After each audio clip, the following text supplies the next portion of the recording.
वेंकटाचलाधीशं श्रियाध्यासितवक्षसं श्रितचेतनमन्दारं श्रीनिवासमहं भजे।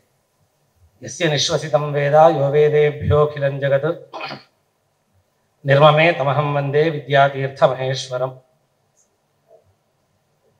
अधिमञ्चं विराजमानाः अध्यक्षवर्याः वेदमूर्तिनः आचार्याः फणियज्ञेश्वरयाजुल महाभागाः तेभ्यः आदौ प्रणतिततिं समर्प्य एवं अधिमञ्चं विराजमानेभ्यः विद्वद्भ्यः नमस्कारान् समर्प्य एवं उपमञ्चं विराजमानेभ्यः सर्वेभ्यः विद्वद्भ्यश्च नमस्कारान् समर्प्य मदीयं विषयम् अथर्ववेदे वनस्पतिविज्ञानम् इति विषयं प्रस्तोष्यामि।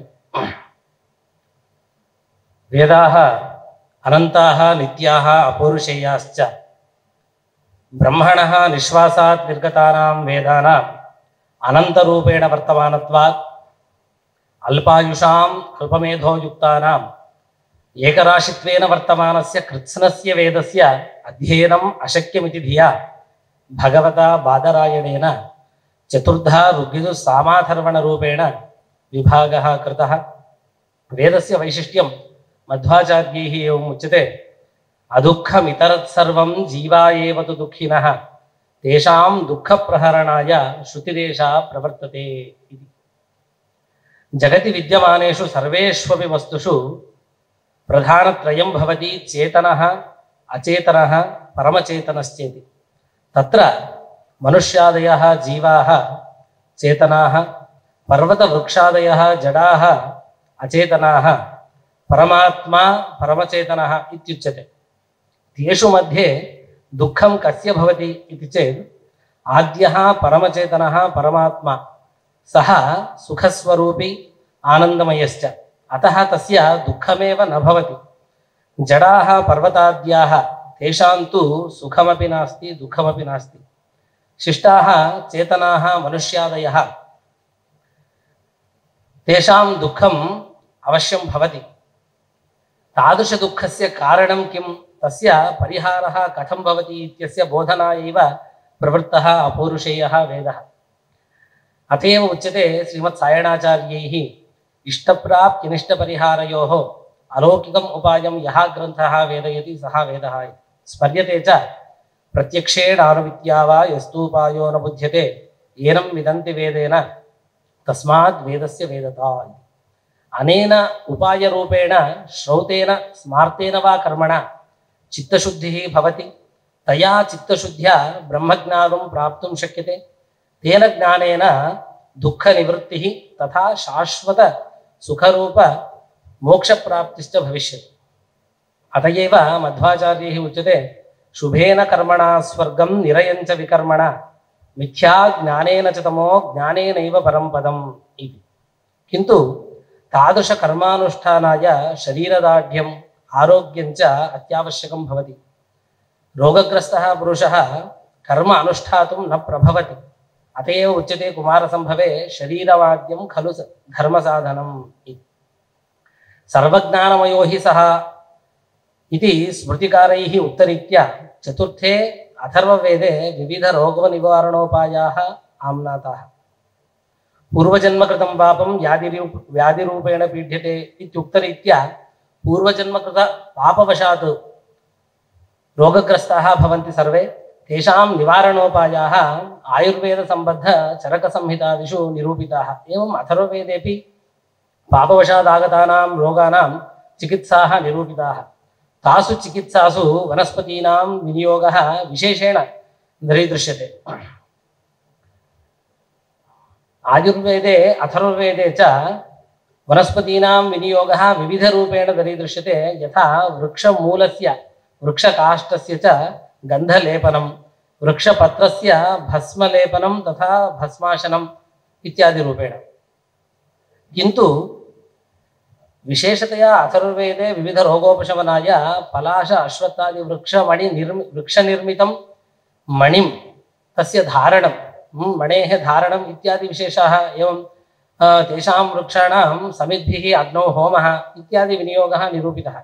अपि च आयुर्वेदे तूष्णीम् औषधस्य सेवनम् उच्यते, चिकित्सा तु तत्र मन्त्रापेक्षा नास्ति।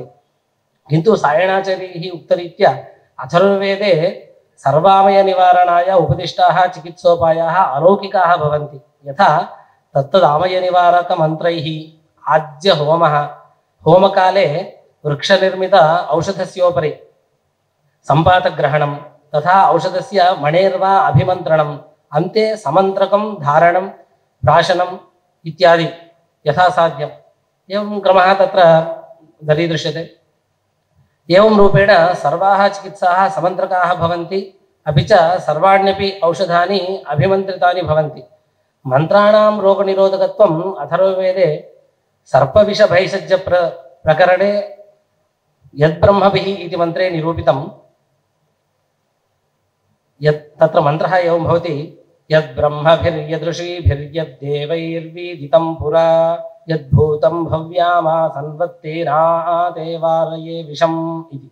अस्य सायणभाष्यम् एवं भवति।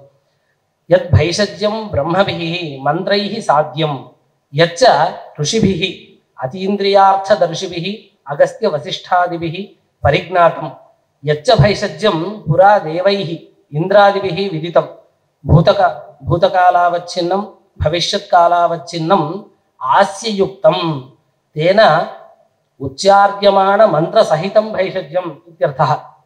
तेन सर्वेण भैषज्येन त्वच्छरीरस्त्वं विषं निवारयामि इत्यर्थः तत्र दर्शितः।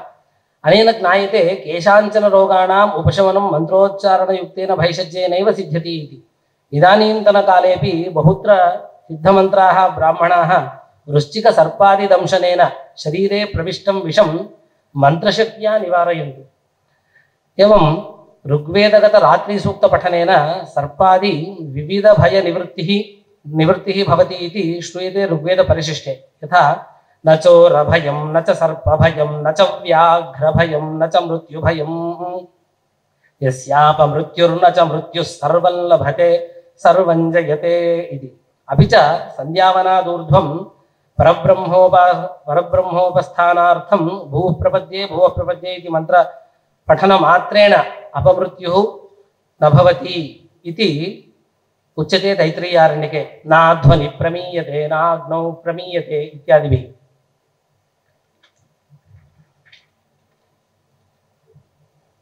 अस्तु, इदानीम् अथर्ववेदे विद्यमानासु नैकासु वनस्पतिसम्बद्धासु चिकित्सासु पलाशपत्रैः क्रियमाणाम् एकां चिकित्साम् उदाहरामि। अथर्ववेद शौनकीयसंहितायां षष्ठकाण्डे तृतीयानुवाके तृतीयसूक्ते पञ्चचयाः इति मन्त्रः आम्नातः। अस्य मन्त्रस्य शुनश्चेपऋषिः अनुष्टुप्छन्दः। गण्डमालारोगनिवृत्तिकर्मणि अस्य विनियोगः। गण्डमालाख्यः एकः कण्ठस्य परितः शोभरूपेण प्रस्तुतः रोगः। कफाधिक्यात् अयं रोगः भवति। न केवलं कण्ठस्य परितः, नाभिस्थाने एवं अक्षिभागे मन्दक्रमेण शोभाः सर्वं शरीरं व्याप्नुवन्ति। गण्डमालारोगस्य हेतुः वीरसिंहावलोकनाख्ये ग्रन्थे उच्यते। अविदित्वा ऋषिच्छन्दो देवतं यज्ञमेव च यो अध्यापयेत् जपेद्वापि पापीयान् जायते तु सः इति। यः ऋषिदेवतादिज्ञानं विना जपादिषु मन्त्रान् प्रयुङ्क्ते सः पापीयान् भवति। तादृशपापः गण्डमालाहेतुः भवति इति तत्र उच्यते। तस्य शान्तये उपशमनमपि तत्रैवाह। ऋषिच्छन्दो देवतानि ज्ञात्वा पुरुषसूक्तं जपेति। अत्र कौशिकऋह्यसूत्रे गण्डमाला चिकित्सा एवं निरूपिता। पञ्चाचया इति मन्त्रेण 55 संख्याकानि पलाशपत्राणि शुष्कानि